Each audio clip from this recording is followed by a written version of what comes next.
다윗이 왕이 되자 그에게 늘 사모함이 있는 하나님의 교회, 언약궤를 기랏 여아림에서 다윗성으로 메어오기를 원했습니다.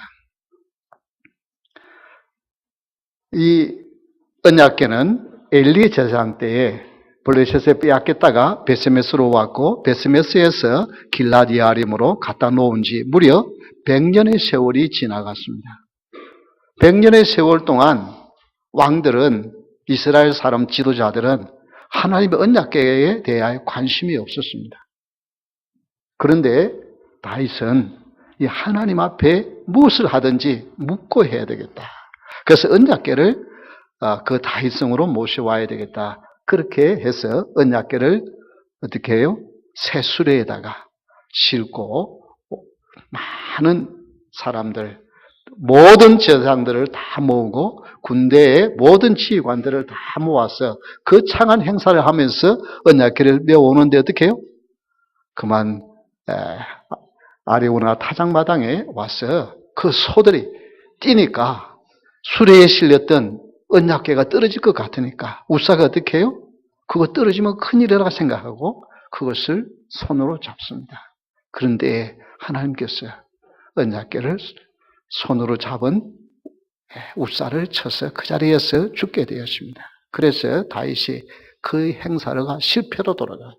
그래서 그냥 거기에 있는 그 아리우나 타작마당에 크게에다가 놔두고 크게 제사장이 그것을 관리하게 합니다. 그런데 3개월의 시간이 지나갑니다. 3개월의 시간이 지나가니까 이 다윗의 귀에 그 집에 하나님의 축복이 임한다는 소식을 들으니까 다시 그 언약궤를 이 다윗성으로 모셔오려고 하는 그 내용이 이 오늘 읽은 본문의 말씀입니다. 왜 다윗은 그토록 이 언약궤를 메오고 싶어 했을까? 언약궤를 메오다가 엄청난 창피를 당했잖아요. 왕이 하는 일에 하나님이 축복하지 않는다. 언약궤를 메오고 가다가 그 중에 제사장 한 명이 죽었다. 그러면 그거 포기하는 것이 낫잖아요. 또 하다가 만약에 또 실패하면 어떻게 되겠어요? 왕의 권위가 얼마나 실추되겠어요? 사람의 인정을 못 받는 것이 아니라 하나님의 인정을 못 받는 거예요. 그래도 그는 이 언약궤를 예루살렘으로 메어 오려고 하는 것입니다. 우리가 그것을 보면서 올바른 신앙의 자세라고 하는 제목으로 하나님이 주신 말씀을 살피면서 은혜를 받기를 원합니다. 올바른 신앙의 자세는 첫 번째 12절에 보니까 몸을 성결하게 하고, 우리 다 같이 한번 따라 합시다. 성결한 생활. 네, 성도의 올바른 신앙의 자세는 성결한 생활입니다. 12절을 다시 읽겠습니다. 그들에게 이르되 너희는 네 사람의 지도자이니 너희와 너희 형제는 몸을 성결하게 하고 내가 마련한 곳으로 이스라엘의 하나님 여호와의 궤를 메어 올리라. 네. 여기 몸을 성결하게 한다고 하는 이 말은 히브리어의 카다시라고 하는 말인데 거룩하게 한다라고 하는 말입니다. 순결하게 한다는 의미입니다. 여러분, 성도의 특징은 바로 순결, 거룩입니다. 그래서 기독교인들을 뭐라고 불러요? 성도라고 부르는 거예요. 거룩한 사람이라고. 거룩한 사람. 거룩한 도를 따르는 자. 거룩한 자예요. 그래서 성도의 신앙의 가장 기본적인 것은 내가 거룩한 삶을 사는 거예요. 내 마음이 깨끗하고 순결한가? 이것이 굉장히 중요합니다. 출애굽기 19장 10절에 보면 이런 말씀이 나옵니다. 여호와께서 모세에게 이르시되 너는 백성에게로 가서 오늘과 내일 그들을 성결하게 하며 그들에게 옷을 빨게 하고, 하나님의 말씀, 하나님의 언약의 말씀 10계명을 주시기 전에 그것을 받는 모든 사람들이 그냥 받는 것이 아니라 어떻게 해요? 너희는 그들을 성결하게 하고 심지어 그들의 옷을 빨게 하고, 이것은 몸과 마음을 정결하게 해야 한다. 깨끗하게 해야 한다는 것입니다. 우리는 예수 그리스도의 십자가의 보혈로 정결함을 받은 자인 줄 믿습니다. 우리 그렇게 정결하게 씻어 놓았는데 또 우리가 세상에 살면서 우리가 이런저런 때들이 묻어요. 그래서 날마다 내 자신을 돌아보며 회개하는, 정결하게 하는 그런 은혜가 있기를 주의 이름으로 축원합니다. 여러분, 우리가 흔히 보면 목적도 굉장히 중요하지만 성경은 목적과 함께 그 목적을 이루어가는 방법도 중요하다고 말씀합니다. 그런데 우리 한국 교회가 60년대 말부터 70년대 초에 우리 경제적인 부흥이 일어나면서 갑자기 잘 살게 되어지는, 이제 어느 정도 배고픔이 조금 해결되어지면서 그들이 더 부에 대한 갈급함이 있어서 어떻게 해요? 예수 믿으면 복 받는다더라. 그래서 교회로 사람들이 몰려오기 시작했어요. 그 당시에는 그냥 교회 간판만 걸어놓으면 사람들이 찾아왔어요. 그러다 보니까 교회가 정말 거룩한 백성들의 모임이 아니라 그냥 잘 살기 위해서, 복 받기 위해서 온 사람들. 그래서 전에는 예수 믿는 사람이, 저 사람들은 구별된 사람, 저 사람들은 거짓말하지 않은 사람들, 저 사람들은 정직한 사람들, 그렇게 인식이 되어졌는데 그냥 교회가 예수 믿으면 잘 산대, 복 받는데, 예수 믿으면 병 낫는데, 예수 믿으면 가정이 잘 된대. 그래서 그냥 거기에 교회에 나왔어요. 그것 가고 싶어. 그래서 교회가 그것이 필요 없다는 것이 아닙니다. 교회가 그만 거룩을 잊어버렸어요.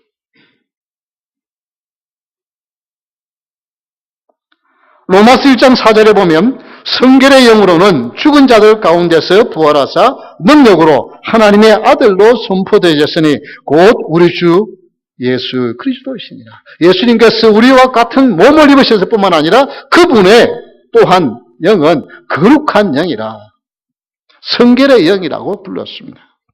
여러분, 예수님을 믿는 사람들에게 특징은 거룩한 영이 거하는, 거룩하신 예수님의 영이 거하기에 우리의 생각도, 우리의 말도, 우리의 행동도 거룩으로 바뀌어져야만 합니다. 우리는 양적 성장을 외치다가 성도의 본질을 잊어버렸습니다.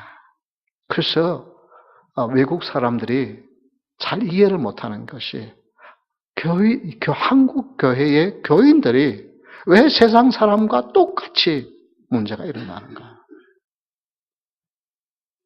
그게 이해가 안 되는 거예요. 예수님을 믿으면 분명히 거룩한 삶을 살아야 되는데 그 모습이 안 나타나니까 예수님을 믿는 건지 안 믿는 건지 이게 혼동스러운, 매주 교회 나오고 봐서는 예수님을 믿는 것 같은데 그 삶의 변화가 안 일어나니까 이게 혼동스러운 거.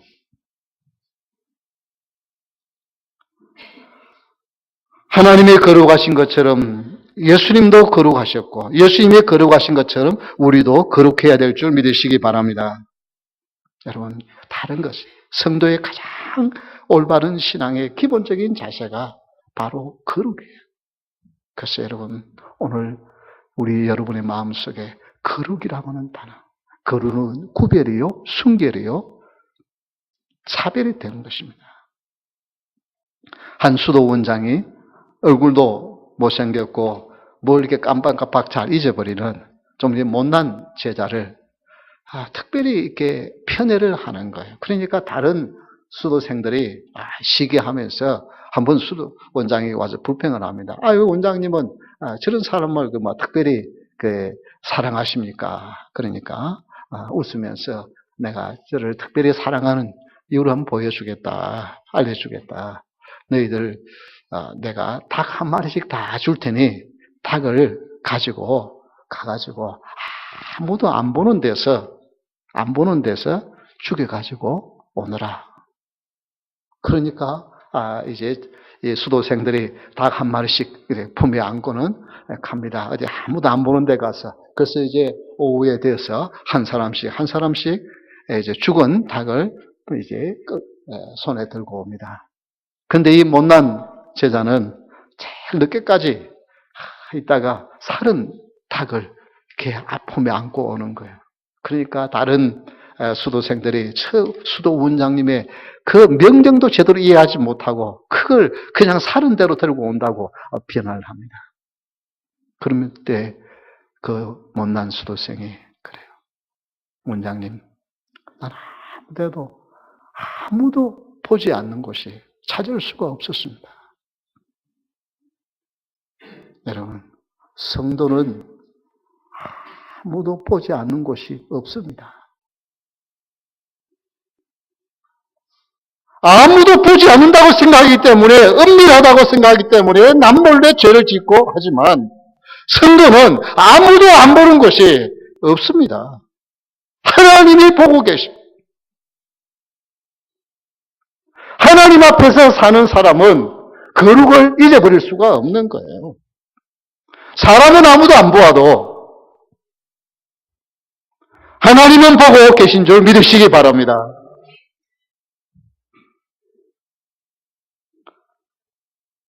두 번째 올바른 신앙의 자세는 그래도 그에게 구하지 아니하였습니다.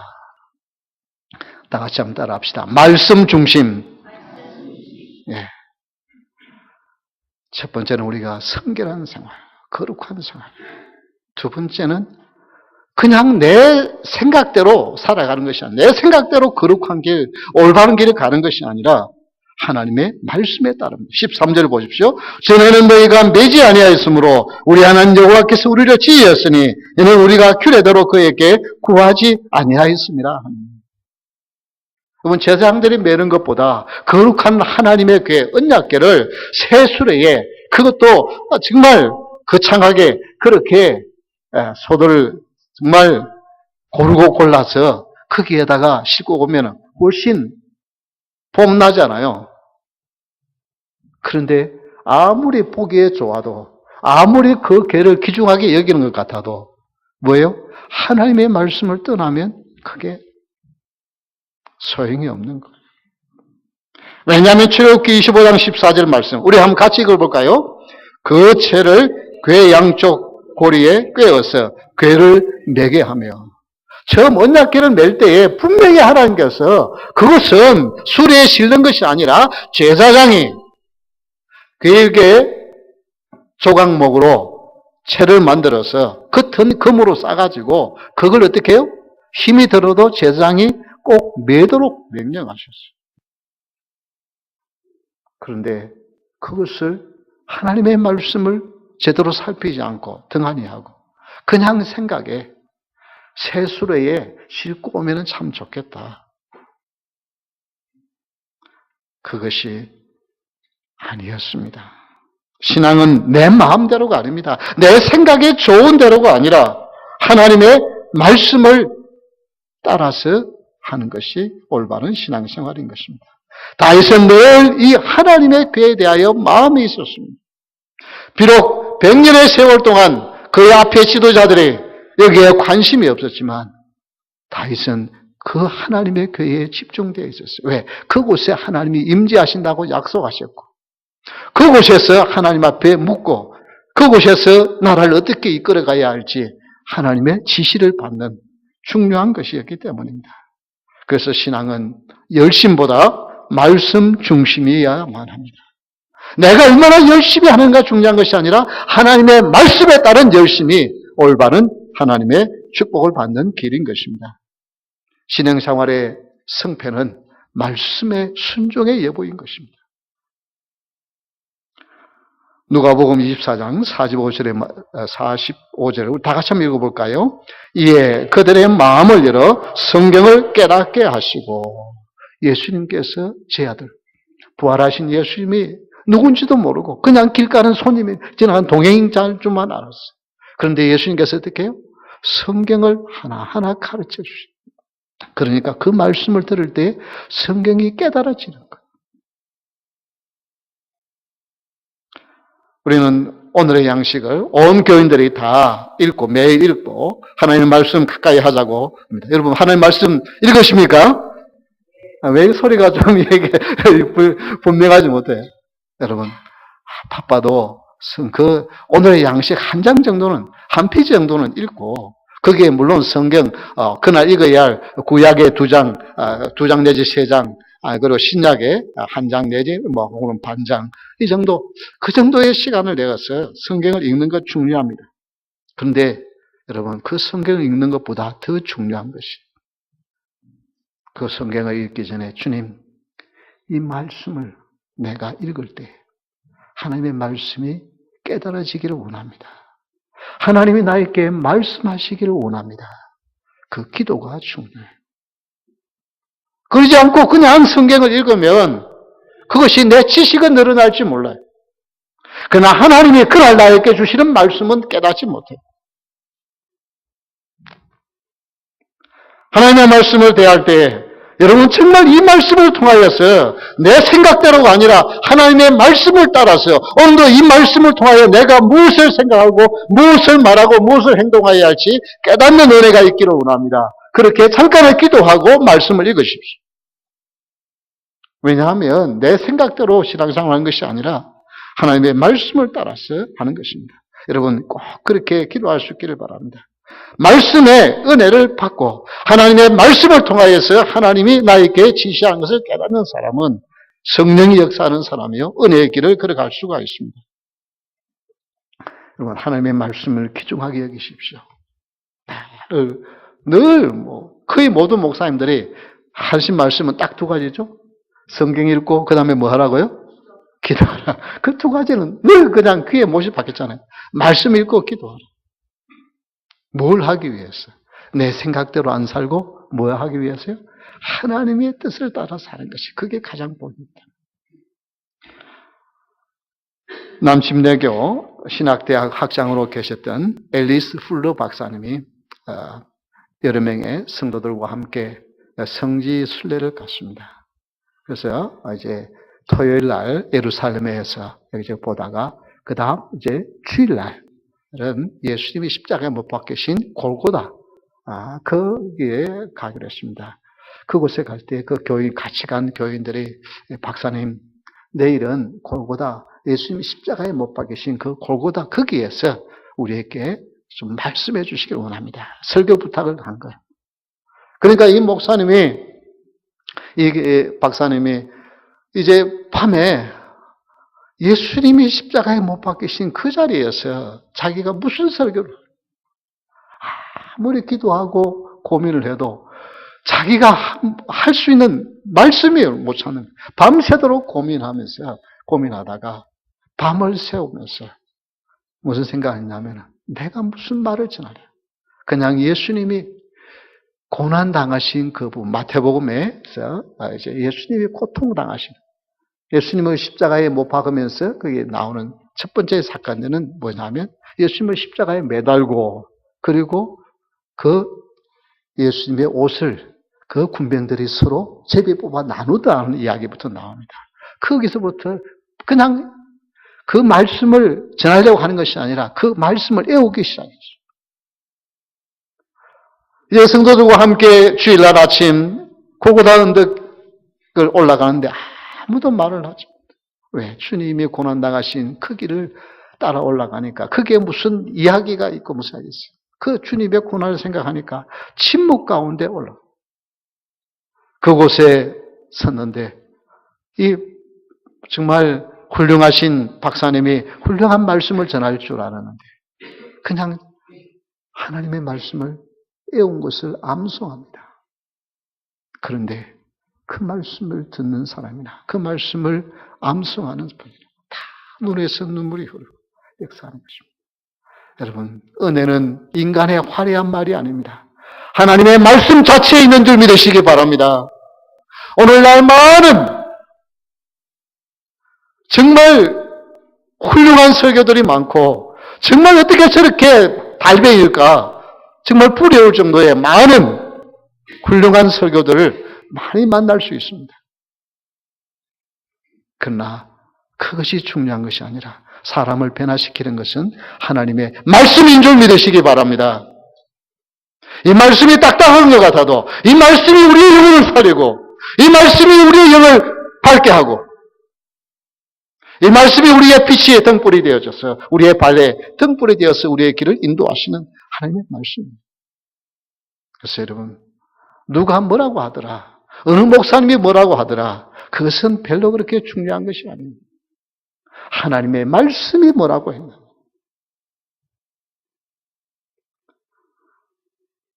아무리 그럴듯하게 보여도 하나님의 말씀에 언약궤를 매라고 했으면 메고 가야 되는 거예요. 그러지 않으면 하나님이 기뻐하지 않습니다. 우사가 하나님의 말씀대로 순종하지 않다가 그냥 괴가 그냥 들썩들썩하면서 소가 뛰니까 거기 떨어져서 빵이 부서지면 어떡하겠어요? 그 하나님이 계신 곳이라고 생각되는 그걸 자기가 어떻게 해요? 막아야지 하고 붙습니다. 이렇게 하나님의 말씀을 가까이 하지 아니하면 어떻게 해요? 자기가 교회를 보호한다고 생각하고 나 없으면 이 교회가 쓰러진다고 생각하고 교회를 내가 뭘 할 수 있다고 생각을 해요. 천만의 말씀. 주의 피로 사신 교회는 주님이 주관하시고 주님이 역사하시고 내가 붙드는 것이 하나님을 내가 어떻게 붙들어 보호해 주겠어요? 그거 만지지 말라고 하는 언약궤를 만졌어. 그 자리에서 죽임을 당하는 것입니다. 여러분, 그래서 하나님의 이 말씀에 지혜를 주시고 이 말씀에 은혜를 주셨어요. 이 말씀을 깨닫고 이 말씀을 따라 삶으로 말미암아 올바른 신앙의 길을 가기를 원합니다. 여러분, 기도하는 여러분 될 수 있기를 주 이름으로 축원합니다. 말씀을 떠난 사람은 아무리 훌륭한 목사님이라도 끝난 목사님이에요. 아무리 열심히 있는 교인이라도 하나님의 말씀을 떠난 사람은 이미 기독교를 떠난 사람이에요. 말은 다 기독교고 말은 다 하는데 하나님의 말씀을 떠나면 모든 것을 다 잃어버린 거예요.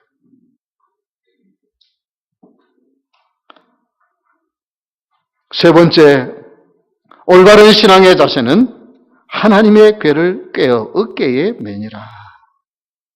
다 같이 한번 따라합시다. 온전한 헌신. 15절을 다시 읽겠습니다. 모세가 여호와의 말씀을 따라 명령한 대로 내 자손의 체에 하나님의 궤를 꿰어 어깨에 매니라. 전에는 우리가 하나님의 말씀대로 궤를 매지 아니하기 때문에 하나님이 치셨지만 우리를 찢으셨지만 이제는 하나님의 말씀에 보니까 궤를 매라고 했다. 그래서 하나님의 궤를 맵니다. 여러분, 이 궤를 매는 제사장들이 얼마나 긴장했을까요? 왜냐하면 지금 그렇게 정성을 들여서 앞에 3개월 전에 수레에 싣고 오다가도 우사가 그거 만짐으로 그 자리에서 즉사했는데 이 궤를 매는 네 사람이 자칫하면 어떻게 되겠어요? 우리도 죽을 수 있다.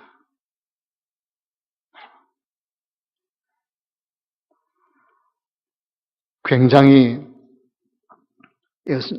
두려워 떨 수밖에 없는 일입니다. 자칫하면 죽는 일입니다. 전에 보면 이스라엘 백성들이 모세가 하나님 앞에 나아가서 하나님의 주시는 말씀을 받으려고 올라갔는데 40일 동안 아무 소식이 없으니 이스라엘 백성들이 금송아지를 만들어가지고 그거 가지고 떼놓으면서 이 신이 모세는 죽었는지 살았는지 모르겠고 이 신이 너희들을 인도해냈다고 말할 그때에 모세가 내려오보니 그 증이 되었을 때 출애굽기 32장 29절에 이렇게 말씀하고 있습니다.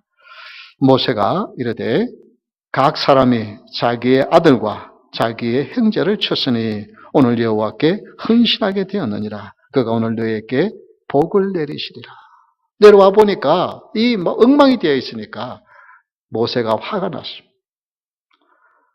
이 우상을 숨기고 이 광란을 일으키는 이들을 향하여서 의의 불을 일으키는 사람은 나오느라 그러니까 레위 지파가 나왔고 레위 지파가 어떻게 해요? 그들을 치라 그러니까 무려 3,000명을 쳤어요. 자기의 가족들을 친 거예요. 자기의 친구들을 친 거예요. 자기의 이웃을 친 거예요. 하나님은 이렇게 하나님의 말씀대로 하지 아니었을 때에 하나님의 진노하시고 그 일에 순종할 너희들이 앞으로 뭐가 된다고요? 하나님의 종이 되어서 하나님의 저를 섬기는 자들이 되게 하겠다고 하나님이 약속하십니다. 이 축복을 받은 자들이에요. 여러분, 죄를 끌어버리는 것은 고통이 따릅니다. 희생이 따릅니다. 이 언약궤를 매는 제사장들이 지금 자칫하면 자기들 죽을 수 있어요. 그러나 그 언약궤를 매는 것입니다. 이것은 온전한 자기 자신을 죽음을 내어놓는 헌신이 아니고는 할 수 없는 일인 것입니다. 예수 그리스도께서 바로 우리를 위해서 온전히 자신을 내어서 죽으셨습니다. 온전한 헌신을 통하여 우리를 살렸습니다. 신앙생활은 여러분 그냥 반쪽만 하나님 앞에 드리는 것을 하나님이 기뻐하지 않습니다. 여러분의 마음이 온전히 주님께 있기를, 주님께로 향할 수 있기를 주임으로 축원합니다. 신앙은 한쪽은 세상에, 한쪽 발은 교회에 들여놓고 사는 그것이 신앙이 아니라고 말합니다. 마음이 주께로 온전히 빼앗겨 있어요. 지금 다윗은 자기가 나라를, 이제는 통일된 나라를 가졌어요. 아무도 그를 대적할 사람이 없어요. 그럼에도 그는 무엇이에요? 마치 부족한 사람처럼 그렇게 하나님을 찾아요. 하나님의 언약궤를 찾아요. 이 온전한 마음을 우리 하나님이 기뻐 받으시는 거예요. 고린도전서 15장 10절에 이런 말씀이 나옵니다. 우리 다 같이 한번 읽어볼까요? 그러나 내가 나된 것은 하나님의 은혜로 된 것이니 내게 주신 그 은혜가 헛되지 아니하여 내가 모든 사도보다 더 많이 수고하였으나 내가 한 것이 아니요 오직 나와 함께 하신 하나님의 은혜로다. 예, 그렇게 하나님께 마음이 빼앗겨서 헌신하고 정말 죽을 고비를 수없이 넘긴 사도 바울이 모든 사도들보다 더 많이 수고한 것 사실입니다. 그런데도 그 수고가 무엇이라고요? 내가 이렇게 했다가 아니라 그것이 하나님의 은혜라. 바로 이것이 올바른 신앙의 자세입니다.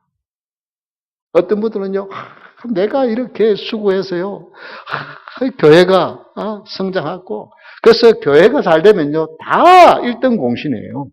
다 내가 수고하고 내가 열심히 해서 그래요. 교회가 못 되면 다 누구예요?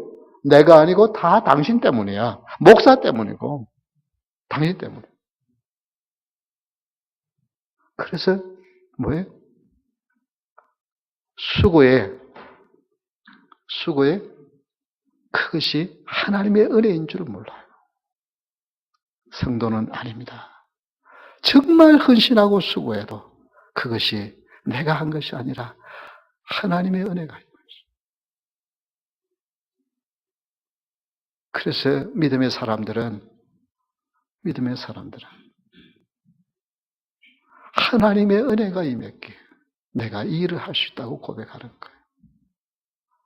성 프란시스는 그렇게 말합니다. 어떻게 그렇게 정말 귀한 그런 믿음의 사람, 존경받는 사람이 되었습니까? 라고 물었을 때 그는 그렇게 대답합니다. 하나님이 누구에게 내가 은혜를 주면 내 은혜가 가장 드러날까? 왜냐하면 보통 잘할 수 있는 사람이 잘하면 그게 하나님의 은혜인 줄 잘 모르잖아요.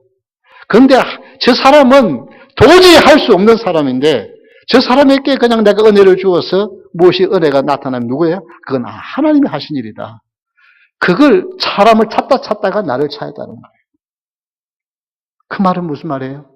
나는 정말 못난 사람인데 하나님의 은혜가 임하니 이런 일을 할 수 있고 그런 삶을 살 수 있다고 고백하는 것이 진정한 그리스도인인 줄 믿으시기 바랍니다. 온전한 헌신은 내 열심이 아니라 주님의 은혜로 하는 헌신을 말하는 것입니다.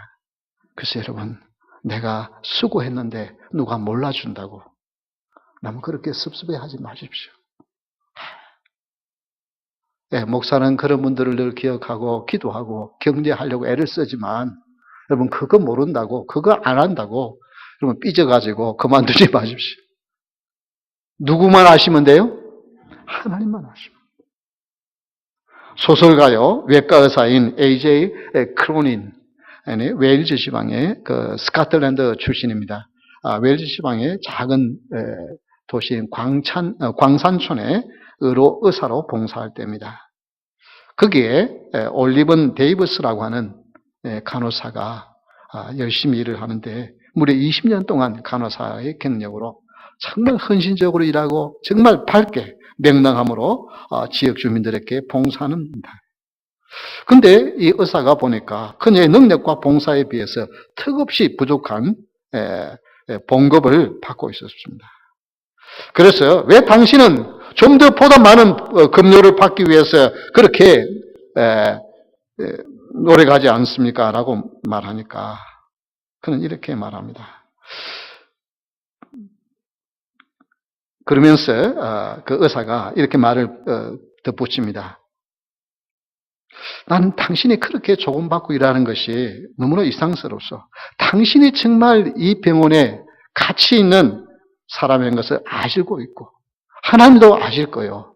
그렇게 말을 했습니다. 그러니까 이 올리븐이 그렇게 말합니다. 웃으면서 선생님, 저는 제 생활에 할 만큼의 충분한 봉급을 받고 있습니다. 그리고 하나님이 알고 계시면 됐습니다.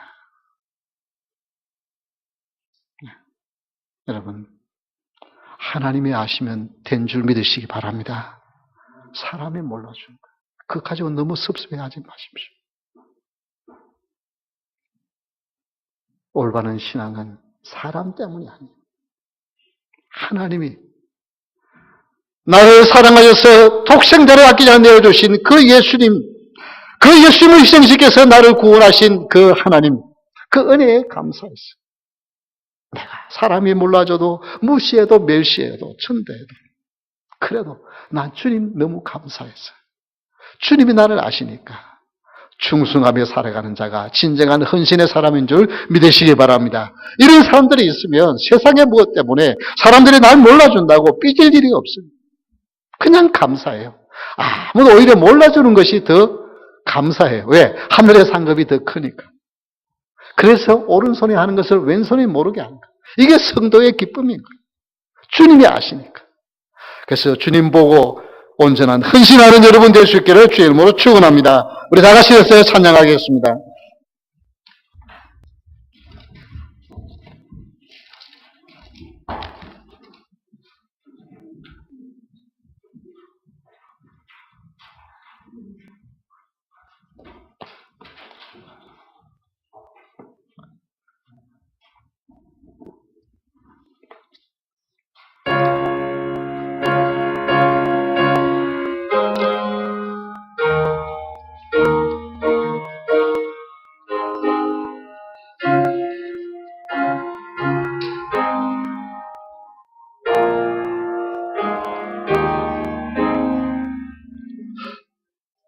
내 구주 예수로 또